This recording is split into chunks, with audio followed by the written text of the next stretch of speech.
ठीक तो है। पीछे ही ना रे फिल्म आते उधर से कील ना था यार। ठीक तो था। ये हटाया मेरा जी ठीक तो है। ले मेरा छिपा था। हाँ कोई दिक्कत नहीं। वो पीछे है महेश, पीछे हो तो ठीक है। दूसरा कर स्टार्ट हुआ। जल्दी से ले पीछे आओ ना। नीचे बता मत लगा। महेश पीछे आओ ना थोड़ा। जी दादा बताइए, आज आप लोगों का बैठक हुआ, क्या कुछ निर्णय लिया गया? आज की बैठक हमारी केंद्रीय कार्यकारिणी समिति तमाम हुई और धनबाद और बोकारो जिला कार्यकारिणी समिति हो ही रही है। और आज की बैठक को इसलिए बुलाया गया है ताकि हम लोग विधानसभा के चुनाव में हम लोग की तैयारियां क्या होंगी, कैसे हम लोग विधानसभा के चुनाव को पूरा करेंगे, राज्यवासियों के जो मुद्दे हैं उनके समाधान के लिए जाके नीति नियम बनाने में हस्तक्षेप कैसे करेंगे, इन सब गंभीर विषयों पर चर्चा परिचर्चा की जा रही है। चर्चा परिचर्चा भी जारी भी है। कितने सीटों पे तैयारी है इस बार? देखिए, 50 से अधिक सीटों पे हमारी तैयारी है, क्योंकि लोकसभा में हम लोग 8 सीटों पे लड़े थे जिनमें 46 सीटें आती हैं, उनमें तो तैयारी है ही है। हर एक क्षेत्र में हमारी लीडर हैं, कम है कहीं अधिक है। और विधानसभा चुनाव के नज़दीक जाते जाते उनकी संख्या में इजाफा होगा, दुगनी होगी तिगुनी होगी, उन सीटों पर लड़ेंगे। उसके अलावा 2-4 विधानसभा लोकसभा छूटे थे और उन सीटों पर भी हम लोग चुनाव लड़ेंगे। लोकसभा का चुनाव आपने लड़ा, आखिर कहाँ चूक रही? जी कुछ चूक रही है, समीक्षा हो रही है। हाँ, उनकी भी समीक्षा हो रही है। लोकसभा चुनाव जो हुआ उसमें हमारी चूक रही कि हमारे पास जो केडर नहीं, चुनाव हम लोगों ने केवल एक इमोशन से चुनाव लड़ा। हमारे पास बूथ में बैठने के लिए बूथ मैनेजमेंट नहीं था। अगर बूथ मैनेजमेंट होते हैं, अगर एक बूथ में मान के चलिए 20 वोट ही एक्स्ट्रा ऐड होते हैं, तो हमारे पास मान के चलिए 2000 वोट, 2000 को आप 20 से गुना करके देख लीजिए। तो कुल मिलाकर हमें लगता है कि बूथ मैनेजमेंट में हमारी कमी रही, हमारी कमी जो हमारी केडर्स रहे उनमें कमी रही। हम केडर्स भी अगर रखते तो कम से कम केडर बोर्ड भी हमें आता। और सबसे महत्वपूर्ण बात होती है कहीं ना कहीं जो एक स्ट्रेटजी प्लान तैयार होती है, वो प्लान कभी नहीं रहा। हम लोग हमेशा सभाओं में रहे, हमेशा रोड शो में रहे, क्योंकि समय ही नहीं था। क्योंकि बाकी जो दल थे उनके पास बाकी स्टेट से भी लीडर आते थे। इंडिया गठबंधन के पास नहीं करने से भी 1000 स्टार प्रचारक हैं, एनडीए गठबंधन के पास भी 1000 स्टार प्रचारक थे। लेकिन जरा महतो की टीम में सारा चीज़ हम लोग के सेंट्रल के जो 2-3 चेहरे थे उन्हीं के इर्द गिर्द घूम रहा था।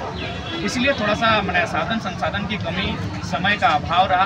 अगर समय और 10 दिन मिलता तो गिरिडीह लोकसभा हम चुनाव जीत जाते, ये मेरा विश्वास है। जो लोकसभा चुनाव विधानसभा सीट क्या उसमें प्रत्याशी तय है आपकी?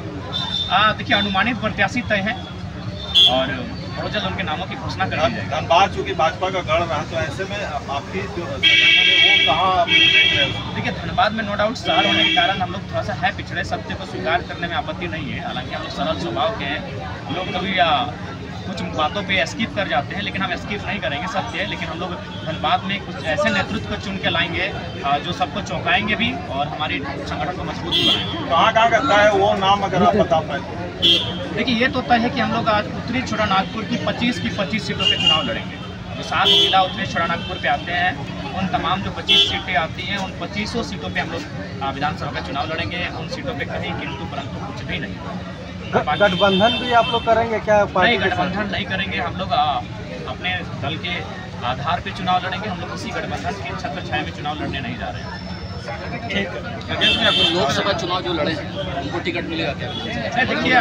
देखिए वो वहाँ के हमारे जो संगठन के फीडबैक है वो तय करेंगे। क्योंकि पहले तय हुआ था कि जो लोग लोकसभा, क्योंकि हम लोग विकेंद्रीकरण की लगातार बात करते हैं कि सबको अवसर मिलेगा, तो अगर इसलिए हम लोगों ने पहले ये तय किया था। लेकिन अगर जरूरत पड़ी तो चुनाव लड़ते हुए दिखेंगे। बकायदा ये तय वहाँ की जो टीमें हैं, वहाँ के जो साथी है वही तय करेंगे। देखिए, अगर जहाँ तक मेरा सवाल है, मैं गिरिडीह लोकसभा की किसी एक सीट पे चुनाव लड़ूंगा और धनबाद लोकसभा, हजारीबाग लोकसभा में से किसी एक सीट पे चुनाव लड़ूंगा। तो यही फिलहाल मंथन चल रहा है और संगठन का भी यही निर्णय है। कुछ जातीय समीकरण भी रहेगा क्या टिकट बंटवारे में? नहीं, जातीय समीकरण नहीं। जो पहले से आंदोलन में जुड़े हैं, जो हमेशा अगुवाई किए हैं, हालांकि सामाजिक समरसता की बात हर कोई करता है, हर कोई करना भी चाहिए, सोशल इंजीनियरिंग का ध्यान रखना चाहिए। लेकिन कुल मिलाकर जो आंदोलन से जुड़े लड़के हैं वो प्रथम रहेंगे। उसके बाद बाकी जो समीकरण आप कह रहे हैं। 24 जिलों में क्या मुद्दा लेके जा रहे हैं? जी, हमारा सबसे पहला मुद्दा यही है कि आज भी 24 वर्ष हो गए झारखंड को, अगर आज भी इस राज्य की एक स्थानीय डोमिसाइल पॉलिसी नहीं है, एक मजबूत डोमिसाइल पॉलिसी नहीं होने के कारण जब भी यहाँ की कोई वैकेंसी आती है तो उस डोमिसाइल पॉलिसी नहीं होने के कारण उसका नियोजन नीति में हस्तक्षेप नहीं हो पाता है और हमारी सीटों को गैर झारखंडियों में बांट दिया जाता है, जो कि दुर्भाग्य है। तो इसीलिए मेरा मानना है कि एक मजबूत स्थानीय नीति बने, फिर उस स्थानीय नीति के आधार पर एक नियोजन नीति बने। चूँकि हमारा क्षेत्र नौकरियों के बाद, सरकारी नौकरियों के बाद अगर हम कहीं रोजगार सृजन करते हैं तो औद्योगिक क्षेत्र में करते हैं और माइंस के एरियाज में करते हैं। तो वहाँ जो हमारा कंपनी का जो एक्ट होगा उनमें हम लोग राज्य सरकार का जो आवेदन मैंने संदेश होगा वो केंद्र को भेजा जाएगा कि कंपनी एक्ट में ऐसा संशोधन हो ताकि वहाँ के रैयत, वहाँ के विस्थापित और उस आसपास के क्षेत्रों में बसने वाले लोगों को मैक्सिमम लाभ हो। हम लोग कृषि प्रधान क्षेत्र में आते हैं तो राज्य की एक बेहतर कृषि नीति बनाई जाएगी।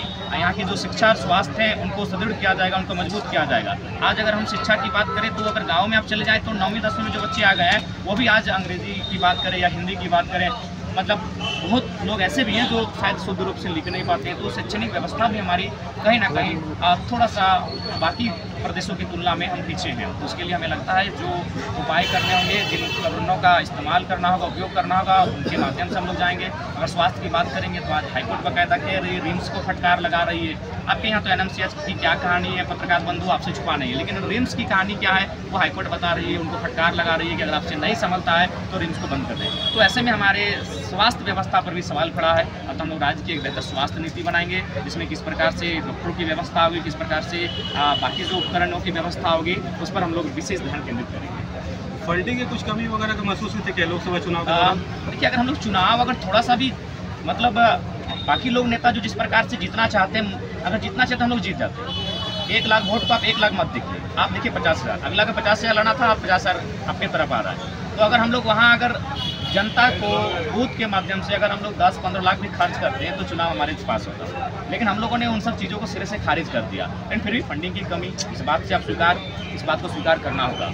और हम लोग वही जनता का चुनाव जनता के पैसे से, जनता के लिए, जनता की सुरक्षा के लिए लड़ेंगे। एक ऐसी भी धारणा चले कि सुदेश मतों को कमजोर करने दिया जा रहा है, मतों को नहीं, ऐसा नहीं। अगर ऐसा नहीं है वो कौन हमें प्रमोट करेगा? यही रणधीर वर्मा का चौक था, यही राजकुमार मंडल जी हमारा इंटरव्यू लेने वाले थे। तो ऐसा थोड़ी था, कोई जानता था कि एक लड़का क्रांति के रूप में आएगा। और तो हमने तो मुद्दों की बात की, हमने विस्थापन की बात की। आज कौन शख्स है झारखंड में जो इन मुद्दों पर मतलब झारखंडियत भावना के साथ और ठेठ भाषा में समझाता है?